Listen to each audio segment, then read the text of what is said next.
Hi, all memory superheroes. This section is for memory recall aspirants who want to learn faster and want to achieve maximum in their life by keeping all their limitations behind. I am your memory coach, CD. Today on our show, Wisdom from Experts, we have a very esteemed guest, Mr. Christopher Frka. As a self-actualization coach, Krish Frka is a lighthouse for those that are caught in a dense fog. In life, we all experience times where we get stuck, akin to a boat at sea caught in a dense fog. The boat can't continue sailing because it's too dangerous to sail without clarity and direction. The time we spend stuck is time that we lose out on life. Coach Krish believes that people cannot get unstuck because there is an unseen danger following through on the things we know we need to do. Because it isn't safe to move forward for that person, the best option is for them to stay put. When the fog is eliminated, the person feels safe, S-A-F-E, safe enough to continue sailing and chart a course forward with confidence. Krish received his self-actualization coach training through the Rainer Institute, R-A-Y-N-E-R, Rainer Institute. He also directs a group of neurodiverse college students, Asperger's or ADHD, who has their challenges, that aims to help them develop self-awareness and advocacy through the use of creative projects and community building. With a background in psychology, many years in the entertainment industry and performing in nightlife, Krish understands what it takes to step through limits. Krish knows how to create the space for his clients that allows them to tap into their own potential, create the clarity and direction needed to break through their limits, step through fear, and create directions with confidence moving forward. You can catch Krish in No Human Involved. No Human Involved, you heard it right. Directed by Charlie Kaufman on Netflix, Hulu, and Amazon late 2021, or check him out as the lead in the award-winning short film Out in the Woods, directed by Simon Totreliu. So, join me to welcome our guest for tonight, Mr. Krish Frka. Welcome, Krish, on the show. Hello, thank you for having me. What an introduction. Great job. Thank you, Krish, first of all, taking out time for our viewers and listeners. This is going to be a great interview because somebody who's from media industry and taking care of people, even have some background in psychology and even working for students. That's a great portfolio and a great thing, I'll say.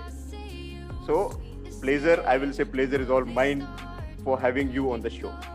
So with your permission, if you are okay, should I start with my first question? Let it rip. So here is our first question. What do you think is the biggest mistake people make when trying to improve the quality of their life? People would always try to improve their quality of their life. But then one mistake, if you will mark out that this is the mistake people do while improving their quality of life, what could that mistake be for you? Yeah, I mean, there's so many of them, but the one that's coming to mind as the biggest one is they think they need to be ready 100%. There is some kind of stipulation needs to be in place for them to start. You know, only when I have X will I be X, or only when I feel X can I do X. And it's fear's way of kind of disguising itself from taking action in the now. And if you really look at life is just a long strung together collections of the now. So if you're not starting, you know, now, if you're not putting together a plan now, then when are you going to start? Because in that case, you're waiting for some kind of experience or external event to kind of move you along. And if you're putting that control in the hands of an external source, then you're kind of being dictated by the winds of life. Whereas you kind of want to be the person directing the sails on your sailboat. Yes. Agreed. Completely agree. If you're not starting it today or now, you're never going to start it. You're always going to fear that I cannot do it. I'm not enough. Yes, great thought. Our second question is, who are your real heroes of self development? You will be following, you will be modeling somebody. So, who are your real heroes for self development? If you have to tell us. I mean, I feel like, honestly, even before that, it started in psychology. Okay. It started with a person named Jonathan Haidt, who wrote a book called The Happiness Hypothesis. This was at a time when I first got started in the entertainment industry. And he, in that book, it kind of just, I was always looking for the groundwork of like, if I want to do this, how do I understand the foundations and optimize the foundations? Like what makes humans tick?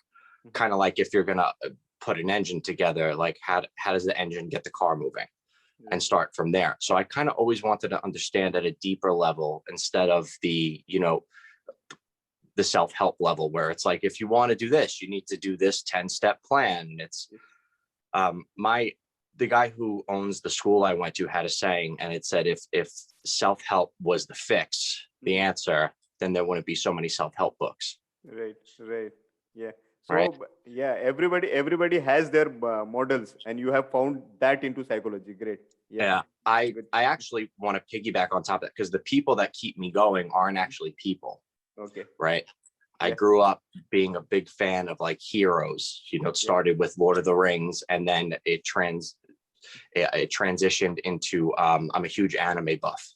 Okay. And something about the particular animes that I like is there's this kind of reoccurring story of this fool or this weak person who's able to transcend their limits for a higher goal in the service of the people around them. And that was always truly inspiring to me. And I always kind of wanted to be like them.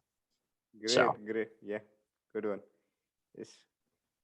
The next question is, what is your definition of success? You have seen a lot of lives. You have seen psychology thing. You have seen media industry. Now you are into coaching. So most probably you would have seen a lot of success. So what is your definition of success? You Fulfillment. Could have, yeah, yes, please. Just as simple as that. Fulfillment. We're only capable of so much, feeling so much. And I think people get caught up, including myself a while ago, in the toxic happiness pursuit. Okay. Right. If you're pursuing happiness in and of itself, it's like trying to be full without eating. Yes. Right. Happiness is a byproduct. It comes from good coping mechanisms and meaningful goals and meaningful relationships. And is what you're doing, does it matter to you? Are you using your strengths? Are you in an environment that lines up with your values?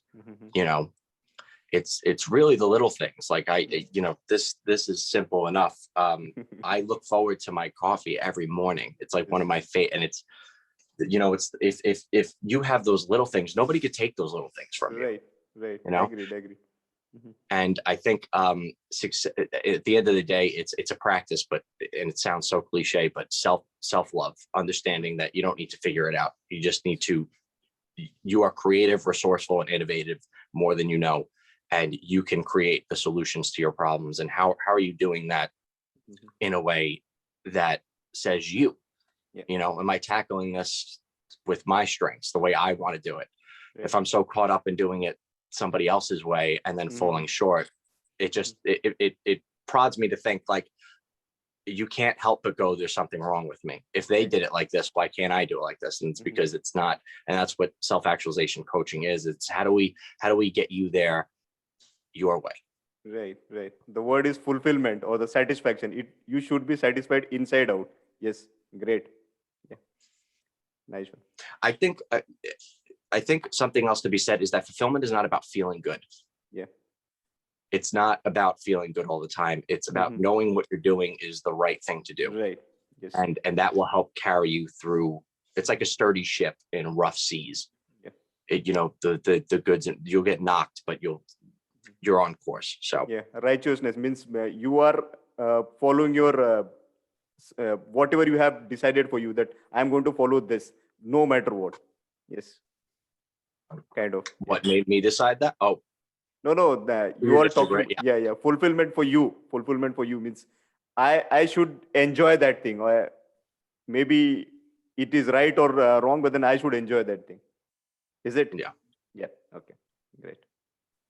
So, why did you make the decision of become a life coach or a self-actualization coach? What have made you to bring to this arena, to this side of coaching, your coaching side? Yeah. Hmm. I where I grew up, it was very the path was kind of laid out before you. Mhm. You know, our parents wanted us to have the best lives we possibly could, but um, you know, it was kind of, you know, go to school and get your pension and your benefits job afterwards, and that's smart in some sense. Financially, it's smart, but for me, I got to a point where it started becoming a reality for me, Okay. and it was not going to work. I started noticing more and more that I was like, yeah, I'll just become a fireman and I'll ride it out by 20 years and it'll be easy. And then it kind of dawned on me, it was like, listen, fighting fires is not an easy job, but in my head, it was like, well, how many fires am I possibly going to fight? That's Right. right. And I just said, easy. I'm just letting 20 years of my life just pass me by. This can't be all there is. Mhm. And it really threw me for a loop. So I started the path to like some kind of self-discovery Okay. in my early 20s. And I started exploring, like, you know, what are my strengths? What do I like to do? What am I good at? What engages me? Right. You know, what are my interests? Those are all Mhm. things. This is back to psychology people, Carl Jung. You know, those things that pop up from within us are not Yes. random. Right. You know, they speak to who you are at a Yeah. core. And one of the things my coaching, my Chris, is who you are serves why you're here, Mhm. and getting in touch with that. And as I went on through the entertainment industry, I noticed where my strengths were. It was in the creating the character and the Mhm. presentation and the, you know, being able to be in the moment. But at the end of the day, something was missing. Okay. And I wasn't really helping people in a way that felt right for me, Okay. you know. And I didn't even think about coaching Mhm. really until I was going to move to Los Angeles. And at this time, I booked the lead for a pilot, which is like an actor's dream. This could be your big thing, right? Mhm. And it was a good role. It fit me, everything, Right. you know. It felt like I started, and then quarantine hit, because this was about a year ago that I Yeah. finally Okay. became a coach. I got my schooling for coaching about a year ago, but I like to say that I started becoming a coach 9 years ago. Okay. Okay. Yeah. Mhm. So so I was like, I was working in nightlife and I wanted to get out, and I was just like, man, if I move to LA, Mhm. I really don't want to be working these late nights again. Mhm. Mhm. So so I said, let me, you know, I got all this time for quarantine, Mhm. and in the States they gave out a stimulus check, so I was like, well, let me put this to good use as opposed to just wasting it. Mhm. And I started looking for schools, and then I found the Rainer Institute about 8 schools in, talking to Okay. the CEO of each one, and Mhm. I got on the phone with them and was like, you know, Mhm. if you could give me a school, the essence of your school in one sentence, what would it Mhm. be? And Mhm. when I got to Rainer, I was like, that's it. Okay. And then I started my education, and I was like, this is it. This is my Nice. thing. Yeah. You know, I'd been Yes. in sales and nightlife and all kinds of crazy Mhm. stuff. Mhm. Um, and I was like, this is what I want to do. You know, I Right. found that being an entrepreneur, you know, Mhm. my temperament, my personality, on top of having ADHD, is, you Yeah. know, I crave stimulation, and to Mhm. get up every day and have Mhm. tasks to tackle and make them happen Mhm. is very rewarding for me. So for me, that's a sense that, like, that's my body's way of speaking to me, like, this is what you should be doing. Now, I don't Definitely. think everybody has that luxury, Mhm. unfortunately, but I made the time to prioritize it. Okay. And I told the guys from the film, I said, Mhm. listen, or the show, I'm not going to be doing it. I'm going to be Okay. focusing Great. on this 100%. Mhm. Mhm. And yeah, so I got my ACC, and I'm coming up on my 100 hours, and Mhm. I haven't looked back. I burned all the bridges, because Mhm. this was like, you know, I don't know where I'm going, and but I'll get there. And Nice. I was with a friend recently, Mhm. and just to speak to Mhm. the attitude and the mindset of it, Mhm. I was talking about the numbers I was doing in January, February, and March. And I said, well, this is what I did for January, da, da, da, da, da. And he said to me, you know, a year ago, we were sitting here and he said to me, you know, if you could just make this much coaching, you'd be satisfied. You'd be over the moon. Right. Yes. And it was that number that I told him a year prior. Okay. And I was like, wow. So. Great. So firstly, it happened to you. That self-actualization thing has happened to you. And now you want to teach or coach people with that. That's a great thing. Great concept, I should say. Yes. Yeah, I completely diverged off the specificity of the question, but it was necessarily how many people can I help realistically? And I believe that we're all little nodes in a giant network. So let's say that if I help you step through the thing that's holding you back, because being stuck brings with it all kinds of like uncomfortable emotions, right? And thoughts. If we could step through that, there's a bunch of positivity that comes with that, confidence, self-esteem, and a higher energy. And that rubs off on everybody around you. That rubs off on everybody around them. And that attitude leads into other people. So it's just how many people am I possibly capable of helping, because that will spread down the line. Yes. Very true. Yeah. Great. Next question is, what type of training do you have? You could have gone through some kind of training for your coaching thing. So what kind of training have you gone through? Yes. Yeah. So I went through the Rainer Institutes. Besides, I have a BA in psych. Okay. School was very tough for me. I did fairly well, but I would say that a lot of my education came on my own doing. When I was interested in learning about what I wanted to learn about, I really got into it. And Rainer Institute is basically my training. They taught us a model, and it was great because all the stuff I had already knew, they kind of compacted into this.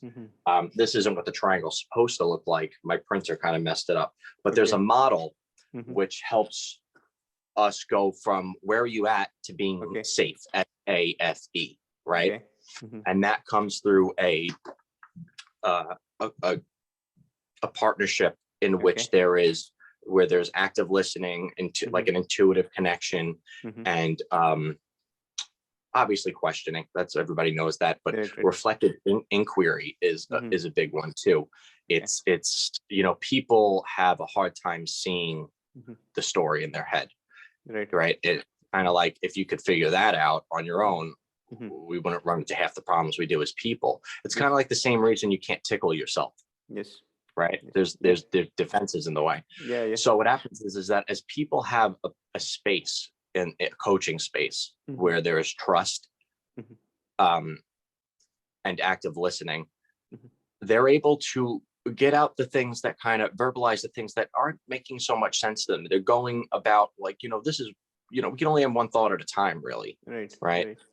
So they kind of come and they kind of string the pieces together. And at some point, I could present to them, it's, you know, so you're saying this and you're saying this, am I on the same page? You know, and then follow up with a question in the sense, well, if that's the case, is it possible that X? But sometimes just by going, all right, you said this and now you're saying this, you're showing them a conflict or a gap in their story that makes them go, oh, it's for me, the success in coaching is I knew that. Right. Yes. But you didn't know that. Make them realize that you know, but then you are not doing it. So what happens is that's kind of like the self-actualization accepting part. So SAFE stands for self-actualized, which means you're okay and enough as you are to move forward. Accepting, which is that yes, this did happen. It did suck. But what are we going to do from here? Right. And accepting what is right now, and then free. So what do you think might stop you moving forward? What is there anything holding you back? Is there something that we have to, you know, work on getting you out of the grasp so that you can move forward? And then E is there's a part of the model that sets up a compelling vision. Is what you're actually moving towards exciting? Is it worth doing? A lot of the times people set these goals that they don't really care about, and then they go, or I can't follow through on them. And then the saboteur kicks in and it's like, well, you're a piece of, and you suck and all this stuff. And it's like, you got to understand proper, effective goal setting, specific goal settings, goal setting that matters. And then all the stuff that goes behind that we learned about. It's kind of like, you know, you got to pull when you're as a human being, right? Everything we do makes sense to us. So what happens is we start behaving in a certain way, and then it gets habitualized and it gets put in the storage center, kind of like below the decks of a boat. But the below the decks is how the boat operates up top. So if something's operating wonky up top, you have to go below deck. Right. So we learned all the cognitive models, and you know, they even threw in the cognitive model from cognitive behavioral therapy, but it's used in a different light. It's used. The big distinction I make between coaching and therapy is obviously coaching moves forward, but the real thing that you're trying to do in therapy is that you're trying to kind of, what's the word I'm looking for, to reduce find something. out the actual reason why. It's there's defenses that are acting. Fear response. Yes. It's just the what the hell is response the word? mechanism. Well, that and there's the defense mechanisms, right? When they become when they become subconscious and they start happening out of the awareness of the individual, it's confusing. And if that goes on for long enough, it stops development. So when there's like some kind of trauma, it's kind of like putting concrete over your garden. Nothing can grow from that spot. So if that's been going on long enough, you need to go back and kind of help them develop from where they are. And then when they're functional, coaching can take them into what they want to be. Definitely, so, yes. I hope that answers the question. Yeah, definitely, yes. And you have a lot of strategies, yes. And those strategies, I think, definitely going to help people. Self-actualization, and then that SAFE, SAFE, that mnemonics. Great one, great. The next question is, was the certification necessary to get started? People in coaching industry, do you think certification is required? People should go for well, it depends if you're asking me if it's not necessary to work, because we see that all over the place, right? But I 100% do believe you should have one. Okay.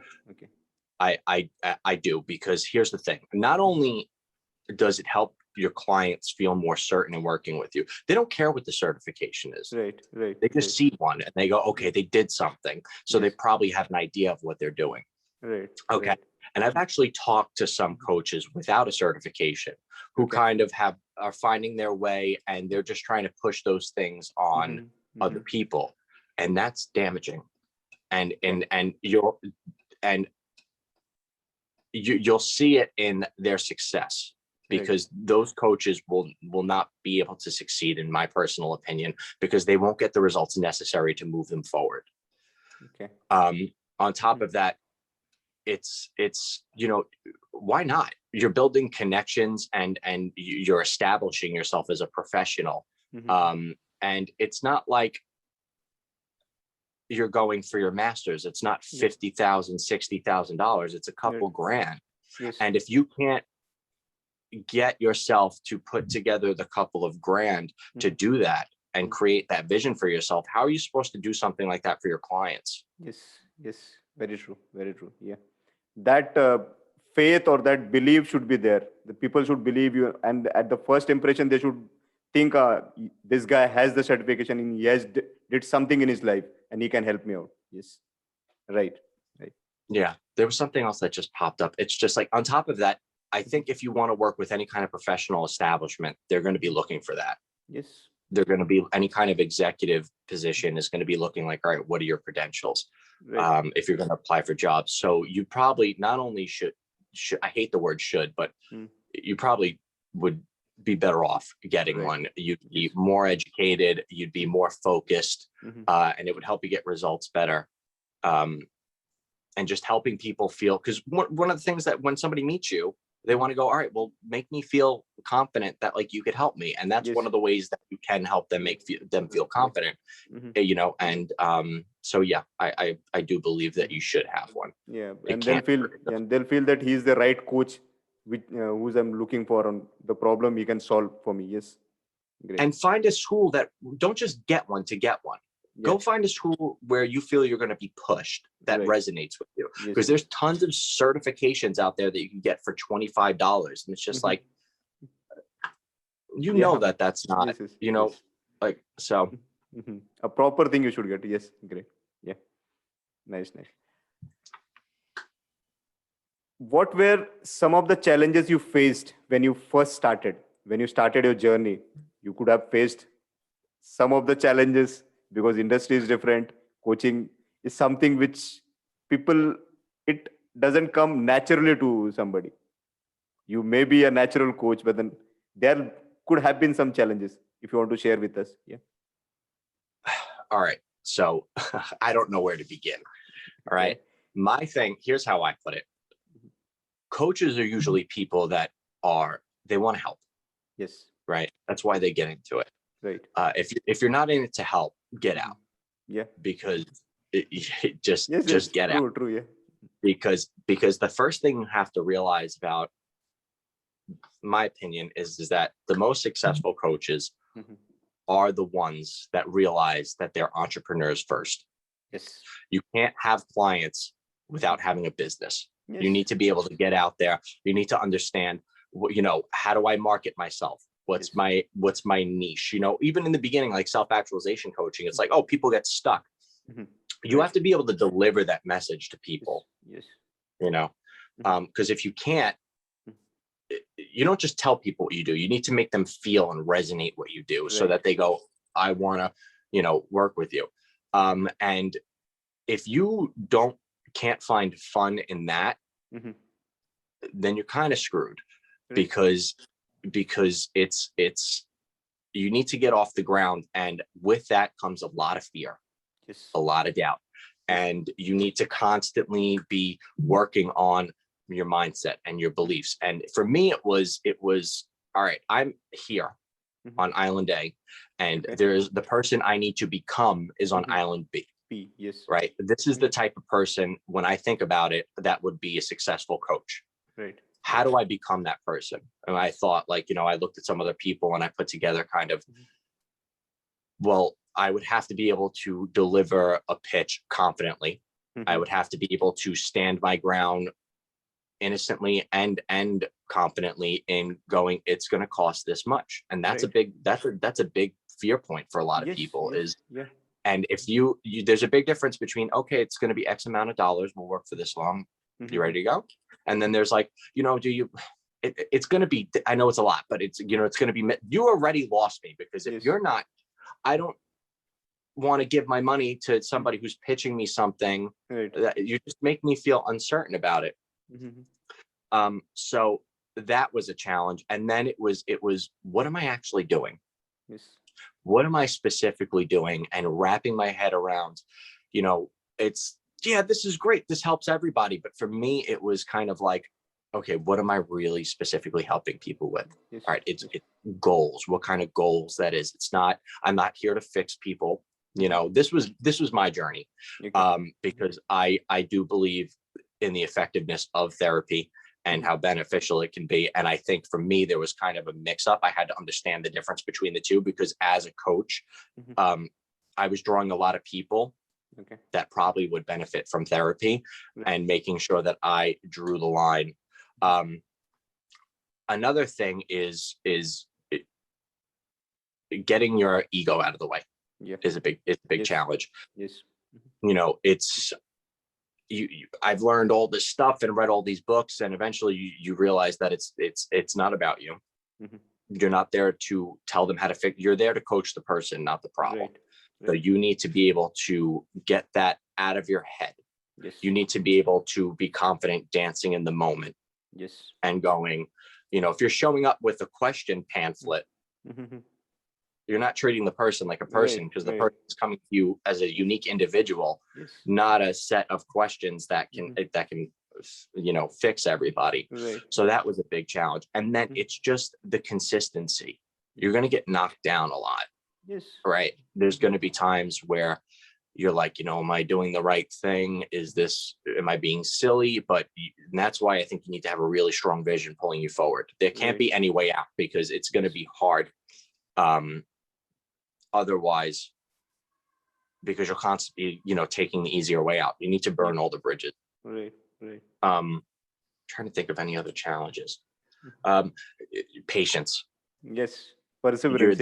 There's going to be a lot of 2 steps forward, 1 step back, and asking for help. You're going to need help too. Yes. And then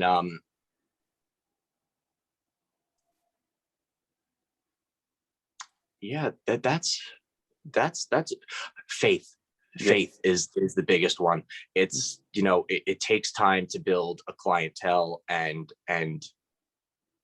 grow into that. And you just need to believe that it's going to happen for you and keep walking towards it. There is no kind of figuring it out. I like to say there's a difference between a choice and a decision. Decisions are based on outliers, the opinions of others. Choices are done out of what's right for us. Yes. And because I can see no other path forward at this time, I need to give this 120%. So that's what I would say. Definitely.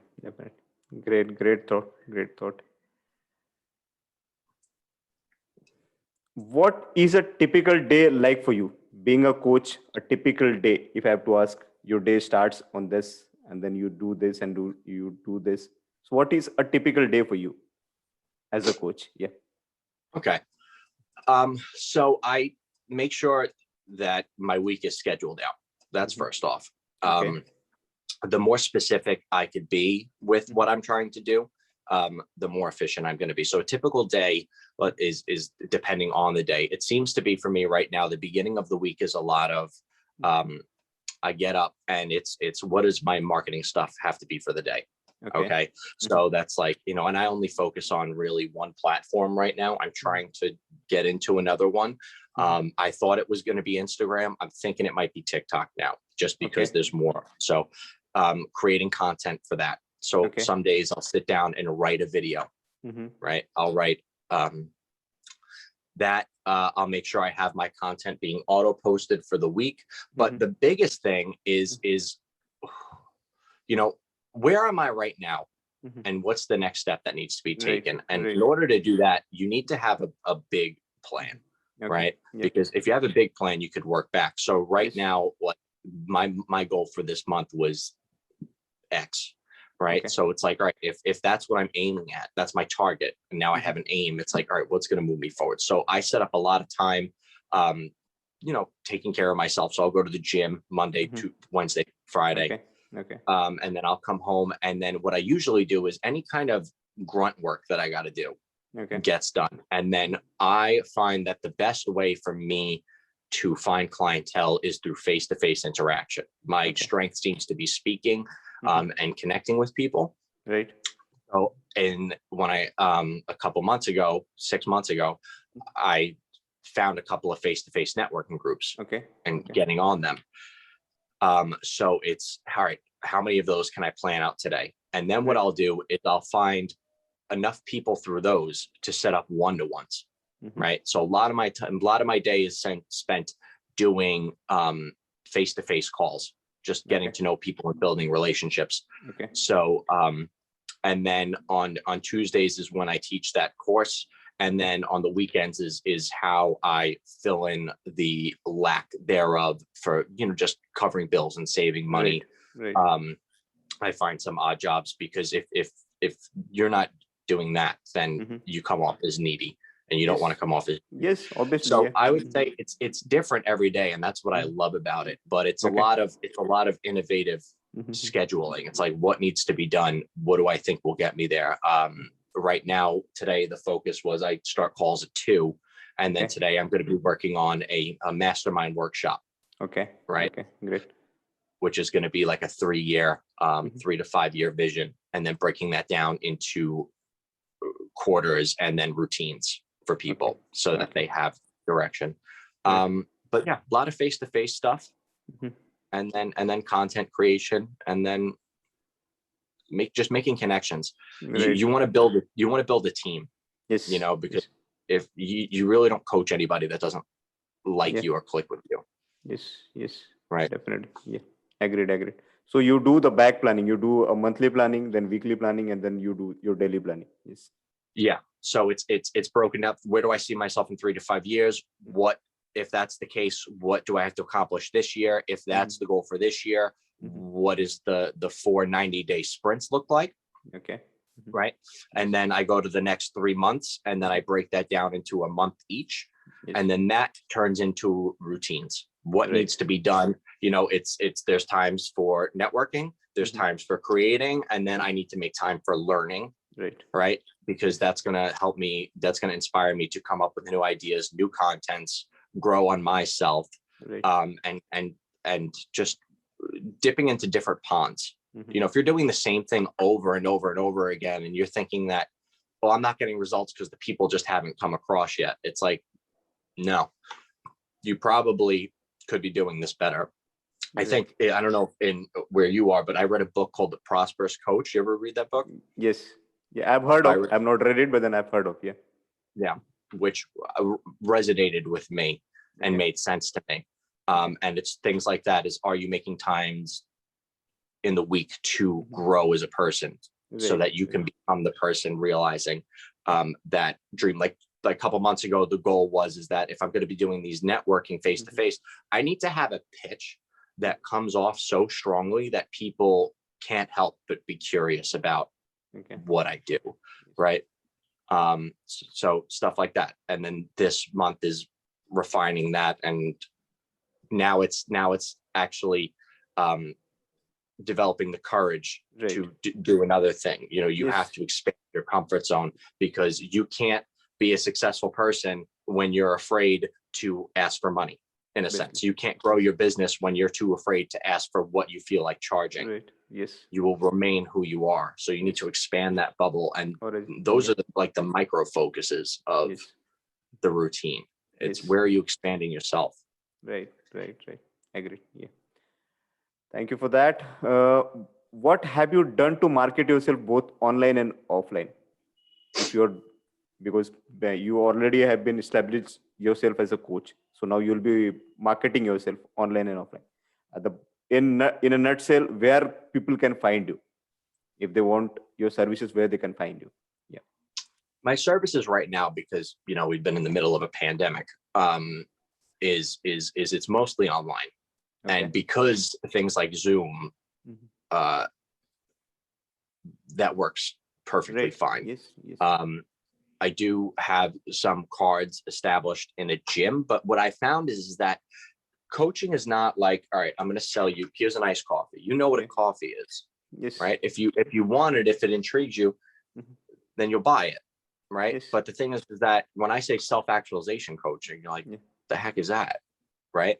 So for me to put a business card, what happens is the person picks up the business card. Oh, that looks good. Then they forget about it because they've got 10 other priorities. Right. So what I found is that if you could find a place to have the one-to-one conversation, show the person who you are, what they might get out of this, and then act when enthusiasm is high, that's when you're going to find the most success. Nobody's going to come to you until you build enough of a following that makes them go, oh, that guy has got something to offer. In the beginning, you need to be, they say don't lead in coaching, but when it comes to the process of getting clients, you need to be able at the end of a conversation go, is this something that you would be, or can I help you? Would you like to move forward with this? Would you like to hear what it sounds like to work together? Are you setting up the space for the person to feel like I can actually benefit from this? Because if not, they're just going to go do what they need to do. People have a budget for things like TVs and cars and bills. They don't have a budget for coaching. They need to feel that like, this is something that I want. Yeah, that's the last thing for the people. Yeah. Yes. So I find that any way to get them in a face-to-face conversation is beneficial, is probably the most effective. And I found that for me, it's these online networking things, because you go from talking to setting up a one-to-one, and now it's just me and you. Let's have a chat. And then how do you create the spark for it, or see if there's even seeing if there's even a reason for coaching in that conversation, and then go from there. Right. So great. Nice. So here, all my questions has been finished. So, Christopher, I want to ask you, or I need your contact details so that I can share it with my viewers and listeners so that they can, like, we have now we how we have connected on Zoom. They can try and connect with you and then try to get benefit from your services, or be uh, be in touch with some self actualization coach. So I'll be asking for that. And thank you for your time. Thank you for coming on the show, sharing all the wisdom, and even sharing something which I was not knowing, that then a person from an entertainment industry could also be unsatisfied and will be doing some coaching thing. It's all about, because there's a lot of what I say, people see a entertainment industry person as someone who's doing great. They'll not be thinking that there could also be some problems. Yeah, definitely. Yes. It's, So, I'm not saying it, listen, it's unique to every person. yeah. I'm sure there are people that are out there that do love it. It's fun, but I needed to have my hands in something, and sitting around on set for 13 hours and 10 hours of sitting around and 3 hours of actually working. I'm sure that's different Yes. when whatever, but it just wasn't for me. But I think one of the biggest problems we run into is we compare how we feel on the inside to how Yes. somebody else looks on the outside. Right. Right. And It that's is all. the biggest thing. And listen, just, let's think about it. Like, how many people are people? There's going to be all kinds of variations. You know, how many actors have unfortunately, died of drug overdose, or have unfortunately ended their lives? It's just, it's, you never know what's going on in somebody's world. Right. Right. And to be honest with you, all putting the focus on that does is steal away from what you're doing right now. That's it. You could take insight away from it. All right, yeah, okay, I'll learn something. But to sit there and wallow in the fact that you're not somebody else is wasting the gift that you've been given. And on Right. top of it, Right. because your focus is on that, something you can't control, you feel a certain way. And because you feel a certain way, you don't act efficiently. And because you don't act efficiently, you get in a rut. And then that turns into Yeah. a pattern. Right. It's just like, it just doesn't do anything. Yes. And it's yeah. So it's that's why fulfillment is so big for me, because if you feel that you're fulfilled, Hmm. you're winning. You're winning. Definitely. Definitely. Yeah. Great wisdom, and great thought, I should say. And then I am happy for you that you have find that, and then now you're doing it day in day out. Great. Great. So, Christopher, thank you very much for coming on the show. It was a And blast. yeah. Thank you for Yes. having me. Yes. Thank you. Bye.